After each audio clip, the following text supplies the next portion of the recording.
بصراحة يا حضرات، مين قالك إنك اتأخرت؟ ومين قرر إن النجاح له ميعاد ثابت؟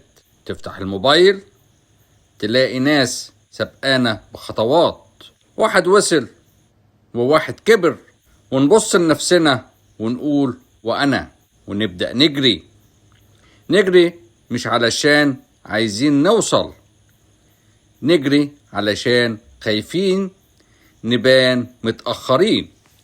بصراحة يا حضرات، في فرق كبير بين انك تمشي في طريقك وبين انك تجري في طريق مش بتاعك. في ناس بدأت بدري بس ما وصلتش لحاجة مش شبهها، وفي ناس اتأخرت بس لما وصلت كانت في مكانها الصح. الموضوع مش سرعة، الموضوع وضوح، انك تبقى فاهم انت عايز ايه، مش بتجري ورا اللي الناس شايفاه ناجح. لان اخطر حاجة مش انك تتأخر، بصراحة يا حضرات، اخطر حاجة انك توصل بدري لحياة مش حياتك. واحد اختار شغل علشان يلحق، بس كل يوم بيصحى مش طايق نفسه. واحد واقف على طريق مش شبهه بس علشان ما يبانش متأخر.